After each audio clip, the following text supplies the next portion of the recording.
Nesse momento a gente vai estar abrindo as Escrituras e eu gostaria de compartilhar uma palavra do Senhor, uma palavra do Evangelho, uma palavra que possa de alguma forma inspirar teu coração e te encher de esperança no nome de Jesus. E hoje o texto que eu quero ler para você se encontra na carta que o apóstolo João escreveu à Igreja de Jesus. A primeira carta de João, capítulo de número 2, que diz assim, olha que texto lindo, e eu espero que a palavra de Deus ministre a você hoje de maneira especial. Diz assim: meus filhinhos, escrevo-lhes estas coisas para que vocês não pequem. Se porém alguém pecar, temos um intercessor junto ao Pai, Jesus Cristo, o justo. Veja como o coração de um pastor, ele se comporta ao ministrar as ovelhas de Jesus. João, aqui que está escrevendo, é o mesmo que escreveu o Evangelho e é o mesmo que escreveu o livro de Apocalipse. João é aquele que conhecia Jesus de maneira muito especial. Para dizer a verdade, ele inclinou a sua cabeça no peito de Jesus certa vez e ele ouviu o coração de Jesus. Está lá no Evangelho. Um homem que tinha intimidade com Deus e cheio de amor, ele escreve para mim, escreve para você, e ele está dizendo: gente, meus filhinhos, não pequem, não se permitam ficar debaixo das cadeias daquilo que pode de alguma forma aprisionar vocês. Há muitas formas e expressões hoje que às vezes a gente acredita ser pecado. Pecado é uma palavra teológica, bíblica, mas também é uma lei espiritual. Você sabe que o apóstolo Paulo, quando fala do pecado, fala sobre a lei do pecado e da morte. É como uma lei espiritual que atua sobre todas as pessoas. Que nem a lei da gravidade. Você já ouviu falar da lei da gravidade, não ouviu? Você acreditando na lei da gravidade ou não acreditando, ela existe. Ela opera sobre todo mundo, sobre todo o universo. De maneira semelhante, o pecado é algo que opera na nossa natureza desde quando fomos concebidos no ventre da nossa mãe. Nós nascemos com essa operação da lei do pecado e da morte atuando na nossa vida. Só que o Senhor Jesus, ele se tornou o Cordeiro de Deus que tira a operação da lei do pecado, e ele se tornou aquele que nos dá a lei da ressurreição e da vida. Por isso que todo aquele que crê em Jesus, ele, mais do que se tornar um religioso, ele se torna um homem que recebe dentro, ou uma mulher que recebe dentro dele a operação do Espírito da ressurreição. Todos os filhos de Deus são homens e mulheres que se abrem para o Espírito da ressurreição, para viverem a vida que Jesus Cristo tem para cada um de nós vivermos aqui na terra. O Evangelho não é uma doutrinação que nos deixa idiotados como a religião faz. Eu tenho por mim que a igreja evangélica está bem longe do Evangelho, o cristianismo está bem longe do Evangelho, porque acabaram fazendo do Evangelho um livro de regras, um livro de religião, um livro de teologia, um livro de seguir alguns princípios e ideologias e acreditar que aquilo lá é capaz de produzir vida. Muito pelo contrário, tem produzido morte, tem produzido loucura, tem produzido adoecimento, tem produzido e sido uma fábrica de adoecer a alma de muita gente. Agora você olha para João. João, o homem que deitou no peito de Jesus. Ele está dizendo assim: eu estou escrevendo essas coisas com a intenção de que vocês não vivam escravos do pecado. Se de alguma forma vocês pecarem, vocês se permitirem deixar se submeter à lei do pecado e da morte, lembrem-se, vocês têm diante do Pai Jesus. Jesus é aquele que intercede por mim e por você. Ele continua dizendo: Jesus, o justo, ele é a propiciação pelos nossos pecados. Não somente pelos nossos, mas também pelos pecados de todo mundo. É Jesus quem perdoa os nossos pecados. É Jesus quem nos limpa. É Jesus quem remove a culpa. É Jesus quem abre acesso ao trono da graça. É Jesus, aquele que opera em nós ao ponto da gente ter a mente livre de culpa, de condenação, de juízo, de dor ou de aflição. Ele é o Cordeiro que foi imolado antes da fundação do mundo.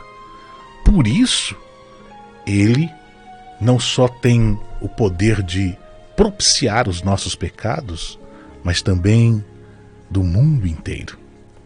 Aí ele diz assim no versículo 3: sabemos que o conhecemos se obedecemos os seus mandamentos. Aquele que diz eu o conheço, mas não obedece os seus mandamentos, este é mentiroso, e a verdade não está nele. Aqui João está falando: olha, vai ter muito fake news no meio de vocês. Gente dizendo: eu conheço, eu falo em nome dele, eu expulso o demônio em nome dele, eu sou pastor em nome dele, eu sou líder disso, daquilo e daquele outro em nome dele, eu sou o cara que canto em nome dele, eu o conheço. Mas se ele não obedece os seus mandamentos, saibam que ele é fake, ele é mentira, e a verdade não está nele. Quais são os mandamentos de Deus? Os mandamentos de Deus não estão conectados a uma severidade como não comais, não bebais, não casais, jejuai, faça isso, faça aquilo. O mandamento é este: novo mandamento vos dou, que vos ameis uns aos outros, como eu vos amei. Você sabe que a lei do amor, ou o mandamento do amor, é o mandamento que opera no coração de quem conhece a Deus. Porque Deus é amor. Deus é amor. E quem ama, não ama o mundo. Porque eu vou encerrar a mensagem falando disso. Quem ama é um homem, uma mulher que, porque conheceu Deus que é amor, ele anda na verdade, anda na luz, anda na sinceridade, anda no perdão. Ele não julga, ele não condena. Ele é alguém que se dilata em crescer para Deus e para o próximo. Gente, existe algo mais poderoso do que você ter comunhão com Deus e comunhão com o próximo de você? Não tem, sabia disso? Por isso que Jesus, ele resumiu tudo nesse mandamento. Amarás o Senhor teu Deus de todo o teu coração, alma, força, entendimento, e amarás o teu próximo como se fosse a ti mesmo. O desejo de Deus é que a gente aprenda a crescer em comunhão com Deus e crescer em comunhão com quem está próximo de nós. Crescer em comunhão ou crescer e desenvolver a nossa vida espiritual é o chamado de Deus para nós no Evangelho. Deus, Ele chama a minha pessoa e a sua pessoa a sermos homens e mulheres que crescem, amadurecem, que se tornam a expressão exata de Jesus. Pequenos cristos, homens e mulheres que refletem o amor, refletem a vida de Deus.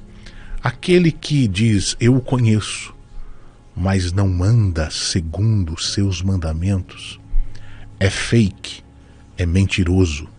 A verdade não está nele.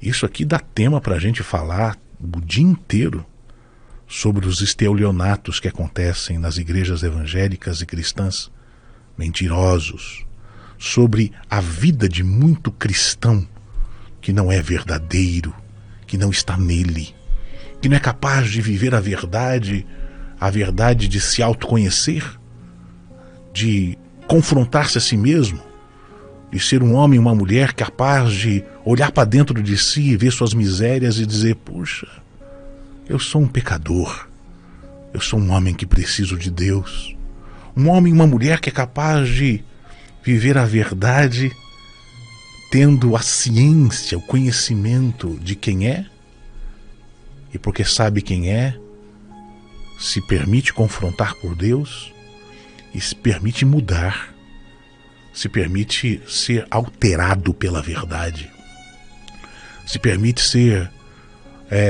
tocado, quebrantado e crescer em Deus.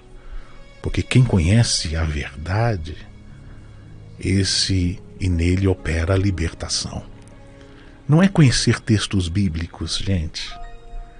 Não é decorar a Bíblia feito um papagaio que sai por aí papagueando, falando um monte de coisa e textinho bíblico e pregando para todo mundo. Conhecer a verdade é você conhecer Jesus, o homem perfeito.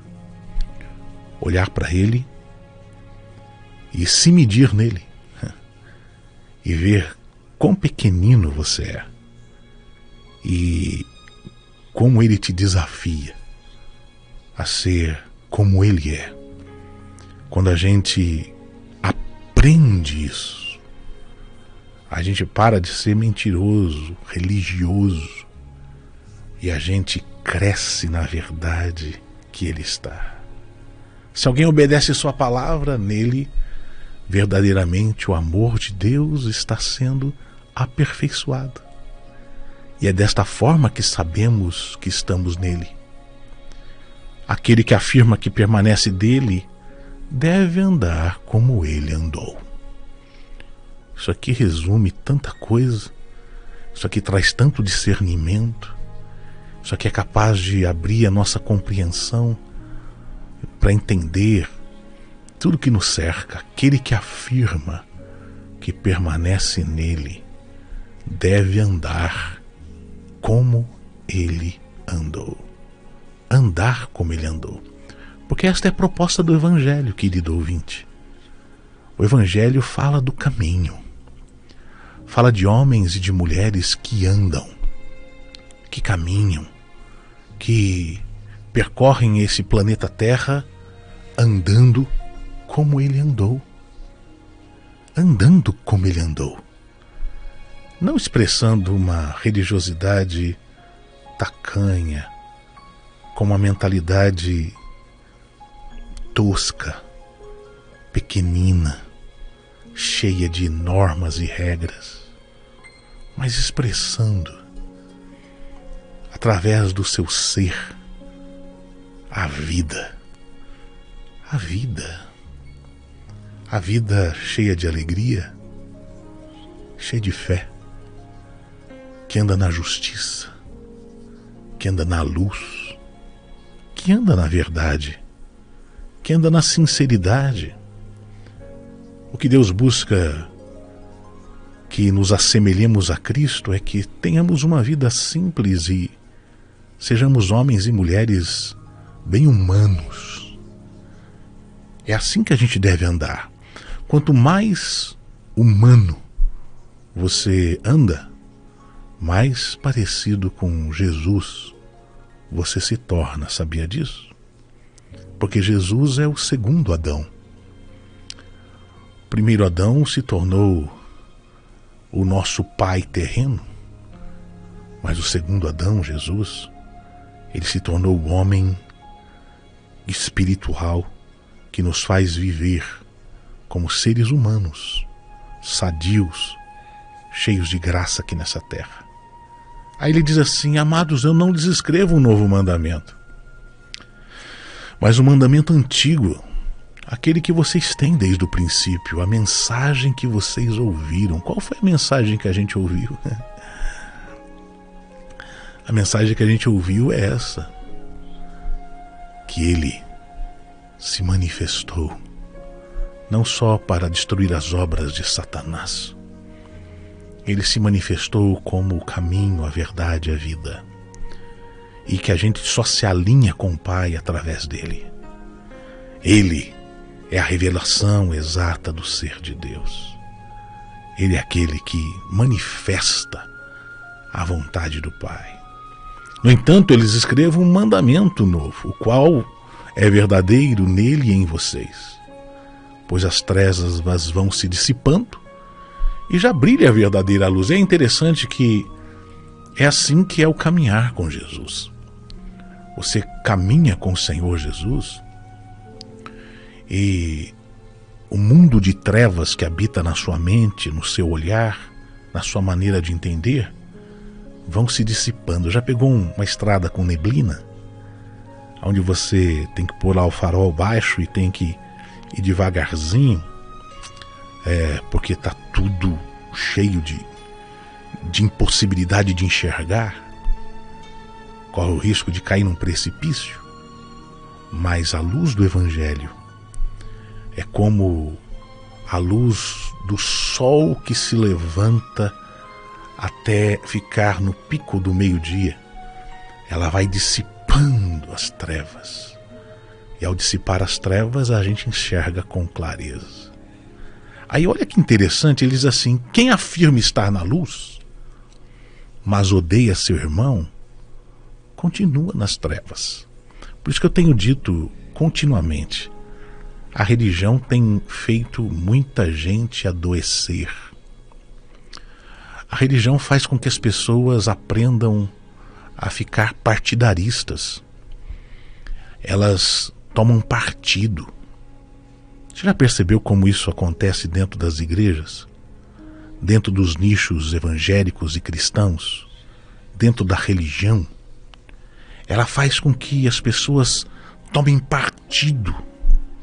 Não só a questão de partidos políticos, mas partidos ideológicos e partidos daqueles assim: olha, se você não anda comigo, você também não tem que... é do meu grupo. Agora, se você não está no meu grupo, eu te excluo, eu te coloco fora. Eu digo, você não pertence, você não é alguém que está apto para andar comigo. Já viu gente falando assim? Já vi tanto pastor embabacado, achando que é alguma coisa, se achando melhor que os outros, mas odiando. De verdade, o que existe é ódio. Odeia seu irmão. Afirma que está na luz, mas odeia.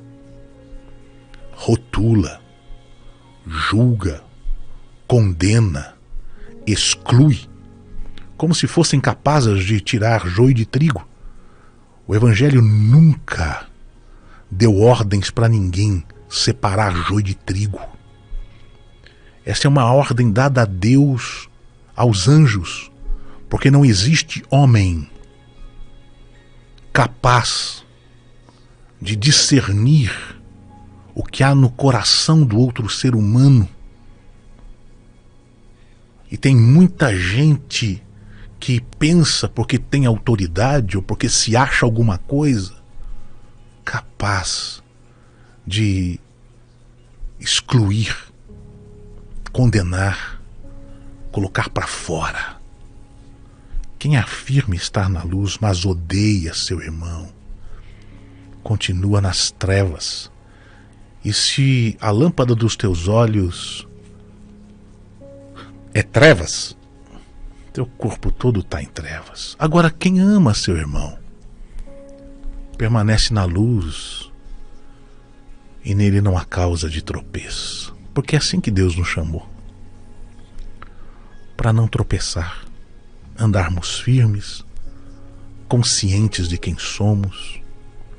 Somos amados e chamados a amar, tendo a consciência, tendo a graça de entender que o amor de Deus nos faz seguros e andamos sem tropeço, com a consciência tranquila. Você não tropeça ao conversar com um homem, com uma mulher, com uma menina, com um menino, com alguém próximo de você. Primeiro porque você não se acha melhor que ninguém, mas você olha para o próximo como igual, digno de honra, respeito, amor, digno de você ver Cristo no outro. Quando a gente faz assim, a gente não causa tropeço e não tropeça. Agora, quem odeia seu irmão está nas trevas, e anda nas trevas, e não sabe para onde vai. Sabe por quê? Porque as trevas o cegaram. Eu vos escrevo, filhinhos, seus pecados foram perdoados, graças ao nome de Jesus. Eu lhes escrevo, pais, porque vocês conhecem aquele que é desde o princípio. Jovens, eu lhes escrevo porque vocês venceram o maligno. Filhinhos, eu vos escrevo porque vocês conhecem o Pai. Pais, eu lhes escrevo porque vocês conhecem aquele que é desde o princípio. Jovens, eu lhes escrevi porque vocês são fortes, e em vocês a palavra de Deus permanece, e vocês venceram o maligno. Não ame o mundo, nem o que há nele. Se alguém amar o mundo, o amor do Pai não está nele.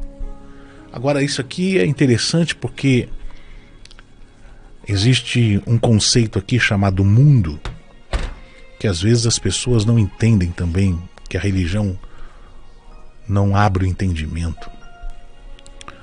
Quando o apóstolo João está dizendo que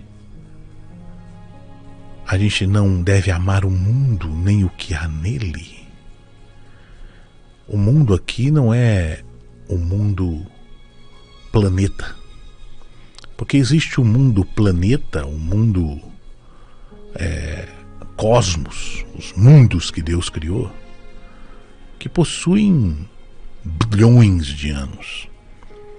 Quando você faz aqueles mapas de carbono 14, que os cientistas encontram vestígios de dinossauros, vestígios pré-históricos, de várias eras, você percebe que o mundo ele existe há muito mais tempo do que quando o homem veio a se manifestar. O mundo que João está dizendo aqui é porque o mundo ele veio a existir na mentalidade do homem quando o homem passou a ser alma vivente. Aí quando ele abriu os olhos e viu a Deus e tomou consciência de quem era, o mundo, segundo o que João está dizendo aqui, foi criado para o homem, mesmo já sendo todas as coisas criadas. Está dando para entender? Então existe um mundo planeta, mundo cosmos, mas existe também a cosmovisão, a visão que cada um tem a respeito do mundo onde habita. E aqui a gente entende que existe o príncipe que atua no mundo. Ele conduz os filhos da desobediência, Por isso que ele está dizendo, eu escrevi para vocês, jovens, porque a palavra que é Jesus permanece em vocês e vocês já venceram o príncipe desse mundo maligno. E vocês não devem amar o mundo, nem o que há nele. Isso quer dizer que você deve amar, sim, as flores, os pássaros. Você deve amar a natureza. Você deve amar as coisas belas que Deus criou. Você deve amar tudo aquilo que Deus fez e colocar o coração e colocar zelo e preservação e cuidado. Mas existe uma mentalidade, um mundo governado por princípios, ideologias, religiosidades, ideias, as quais a gente não deve amar. Porque se alguém ama esse tipo de mundo, o amor do Pai não está nele. O amor do Pai não está nele. E se o amor do Pai não está nele, ele é fake.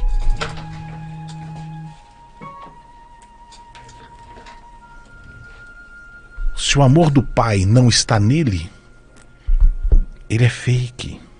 Tá dando para entender? É isso que Deus está falando comigo e com você. O que há no mundo?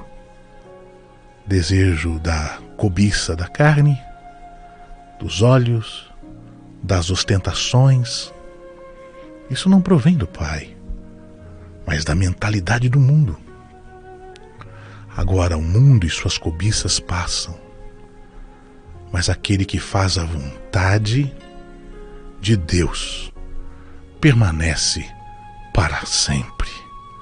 Por isso, filhinhos, esta é a última hora. E assim como vocês ouviram que o anticristo está vindo, já agora muitos anticristos têm surgido. Por isso sabemos que esta é a última hora. Olha que interessante. Tem gente que fica atolado numa ideia de que o anticristo vai manifestar, anticristo daqui, e fica aí nessa magia. Fica aí sonhando com o diabo daqui, diabo de lá. João está dizendo assim, olha, já agora muitos anticristos têm surgido. Por isso sabemos que essa última hora, esse cara está escrevendo isso aqui há 2000 anos atrás, dizendo sobre a operação daquilo que é anticristo. O que é anticristo, gente? Anticristo nada mais é do que uma operação que atua na mentalidade. Eu vou exemplificar da seguinte forma. Jesus não tem um corpo chamado corpo de Cristo? Um corpo que cresceu, que a gente denomina ser igreja. Não é essa coisa que está aí. Ok? Igreja é daqueles que são chamados para viver um evangelho. Como eu disse, tem muita coisa da religião que tem nos deixado longe daquilo que é o corpo de Cristo. Satanás também tem um corpo. Este é o corpo do anticristo. Ele opera segundo a mentalidade do mundo. Ele opera segundo o espírito do engano, da mentira, do fake. Filhinhos, esta é a última hora. Vocês já ouviram, o anticristo está vindo. E já agora muitos anticristos têm surgido. Por isso sabemos que é a última hora. Tem muita gente em nome de Deus falando que é fake. Eles saíram do nosso meio. Está aqui, ó. Saíram do nosso meio, mas na realidade não eram dos nossos. Pois se fossem dos nossos, teriam permanecido conosco. De fato. E o fato de terem saído mostra que nenhum deles era dos nossos. Agora vocês têm a unção que procede de Cristo o Santo. E vocês aprenderam a ter o conhecimento, a revelação. Eu não estou escrevendo para quem não conhece a verdade, porque vocês a conhecem. E vocês entendem que o fake, que a mentira, não procede da verdade. Quem é mentiroso senão aquele que nega que Jesus é o Cristo? Este é o anticristo. Ele nega o Pai, nega o Filho. Quem nega o Filho também não tem o Pai. Quem confessa publicamente o Filho tem o Pai. O que é confessar publicamente o Filho? É mais do que ficar dizendo eu sou de Jesus, e levantar a mãozinha e dizer eu sou de Jesus. E lá na frente, no altar, quando o pastor faz um apelo, e você dizer eu sou de Jesus. Você está pensando que isso aqui é confessar o Filho? Confessar publicamente o Filho é você ter o testemunho de vida que manifesta o Filho. Quem confessa, quem vive o Filho, tem o Pai. E aqui ele termina, ele vem embora, ele falta mais 4, 5 versículos, eu não tenho tempo mais para falar.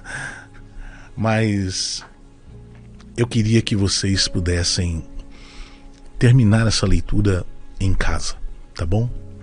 Pega lá a primeira carta de João e dá uma lida hoje no capítulo 2 dessa primeira carta de João. Ela é inspiradora, porque ela está falando a respeito do amor de um pastor que está escrevendo aos seus filhinhos, e que são filhinhos de Deus. E ele está dizendo, não vivam no pecado, não vivam no fake, não vivam nas trevas, mas, muito pelo contrário, vivam na luz, vivam o amor, vivam a verdade e vivam a expressão de Jesus. Que Deus possa abençoar você, que esse texto possa ter tocado o teu coração e você possa viver o reino de Deus e a verdade do Evangelho.